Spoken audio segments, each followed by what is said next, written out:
Yeah, what it do, what it does, what are we doing? Well, it's a Saturday and it's kind of warm out here. It's warmer than it would have normally been in the January 31st. Then, I guess in the past, I would say at least in the past 7 years, I can't say how warm it'll be. So I say in my growing up, pre 2000s, it's like, this ain't what a January weather would be on the January 31st. But yeah, I just wanted to record a video, man. It's so much, and it's always so much, really though. But for one thing, like I don't know why I can't find the extra large working do rag for my head. You see, I got the extra large head, so I get a regular do rag. It don't cover my whole head. Yeah, like folks say I had a big head. I don't see it, but based on the do rag situation, I know I got a big head. Like why the do rag ain't covering my whole? It covers my head, but at the same time, I know it's not covering the hair in the back, at the least. Along with these hairs in the corners on the side, but it's kind of funny though. Gotta find an extra large do rag for my extra large head, or just get my hair cut. But that's a whole nother video talking about haircuts and cutting your hair and what you got your hair for. You cutting it, all that. But as far as this video is concerned, man, the first thing I would start off saying, perhaps I could branch things in. Um, I saw a video today. The dude said Jesus gave one commandment. I remember Jesus giving two commandments, right? So he said Jesus gave one commandment, which is to love others. And it made me think, like, why would he only say one and not two? Like, it almost made me think about how not what things are, not what he's saying, but at the same time, what he's saying and what things are, and what I think about all coming together, along with what things ain't, what things are not, and what he ain't thinking, whatever the case is. But anyway, all that together had me thinking about how everybody loves God, but God will appear to them in a way that their mind appears. And so if their mind appears, to keep things succinct and summarily, shortly, for the short video, people would, God appears in the way your mind appears. If your mind appears with all of your past whatever, if you got a lot of right in your past, God is going to show clearly regardless of those impurities. If you don't have God in your past clearly, like you engaged enough in sin to the point where you can be blind to God once you're able to see,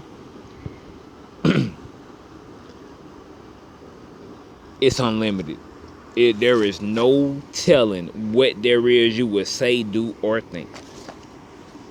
In the same way that those who see God, there is no telling in what they will see, think, or do. I'm sorry, say, think, or do. God is all things. But until you can see that God is all things, then you have to make God sacred. It's no coincidence. If anything is coincidence, I always ask people, what is the statute of limitations on coincidence? But anyway, sacred and secret.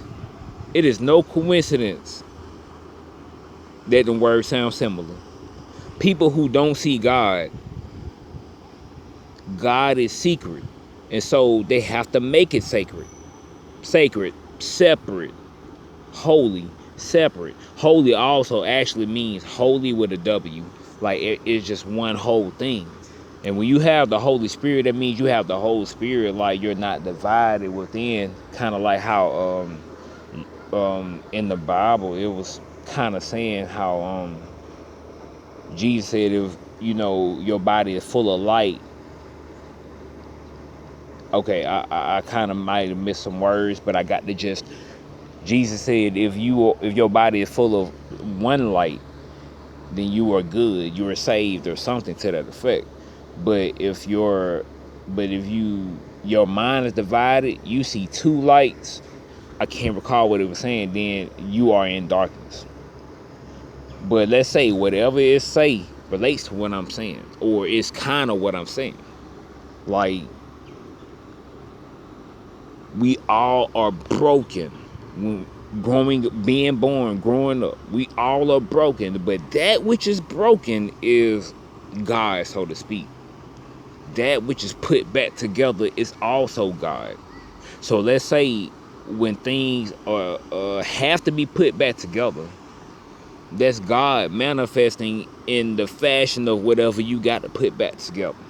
And it's not that you have to put anything back together, as much as there are people who, whatever it is they got going on, that's the way it can be described, and that's the way those descriptions can be used to help them, while other people, that is not how you would describe this situation, even though it's the same thing going on.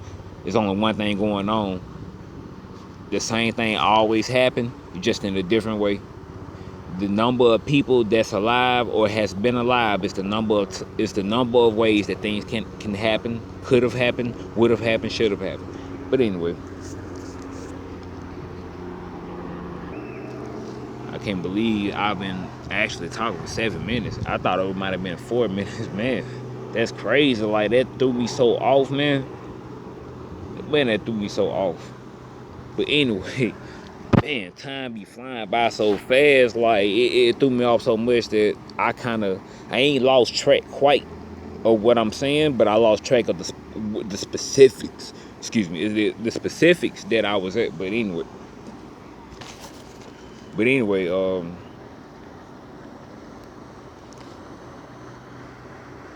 to go back to the start, to the dude said that I saw a video of, that it's only one commandment: love others. I don't know if he said love your brothers or love others, because of the way he talked, and the way he talked made me think, like, man, do people not understand how I be talking? Like, cause he's from somewhere in the South, but I don't sound like him. But I do understand how I don't speak like the typical proper English speaking person, no matter what proper English words and grammar or syntax that I use. But yeah, so why didn't he mention that you to love God with all your heart? Because everyone gonna do that no matter what. Everyone is gonna love God with all their heart no matter what. Everybody gonna stay true to God, no matter who it is, no matter who has existed, who will exist, or whatever. The thing is, they don't love others as they love themselves. It'll be like, it was talking about the Pharisees and the Sadducees and the chief priests, comparing everybody who listens to Jesus. And if they don't, then they no different than those three that I mentioned at the least. I'm thinking how they were right with God, but not right with their life. Like, you'll do right when you think of it, but when you ain't thinking of it, you don't.